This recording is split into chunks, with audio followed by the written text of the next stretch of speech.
Tokyo, wisata seks di Jepang semakin berkembang seiring dengan munculnya video-video viral di TikTok. Turis dari berbagai negara kini menyewa pekerja seks komersial, PSK, yang menawarkan layanan di Taman Okubo, Tokyo.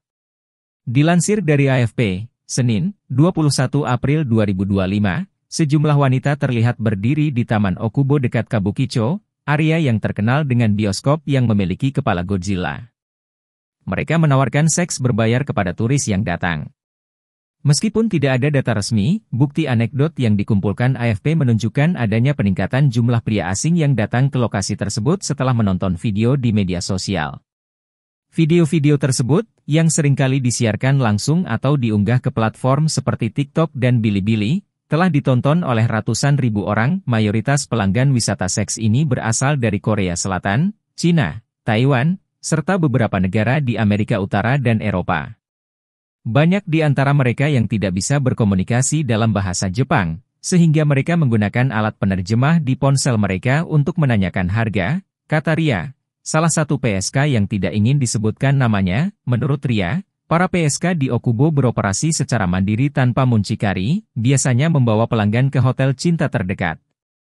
Mereka menawarkan layanan seks dengan tarif mulai dari 15.000 hingga 30.000 yen, sekitar 1,8 juta rupiah hingga 3,6 juta rupiah, meskipun harga ini seringkali ditekan karena kondisi yang ada.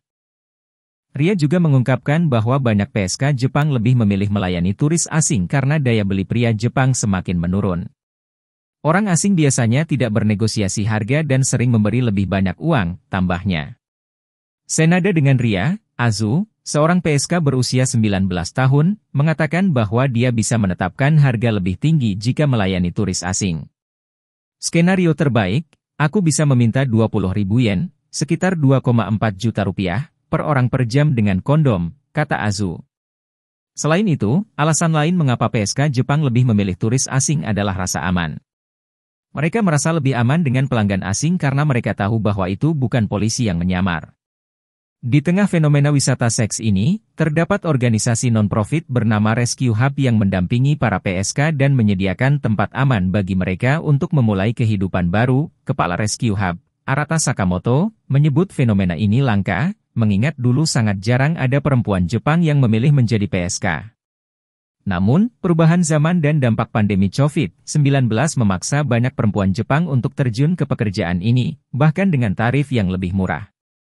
Saat AFP mengunjungi Rescue Hub, sekitar 10 perempuan sedang bersantai di apartemen mereka, menikmati makanan dan mengisi daya ponsel.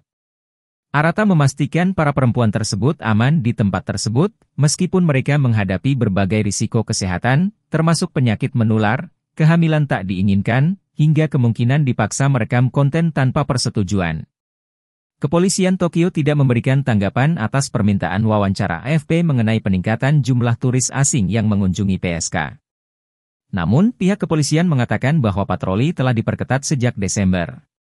Arata juga mengusulkan bahwa untuk mengurangi fenomena ini, perlu ada sanksi hukum bagi para pelanggan.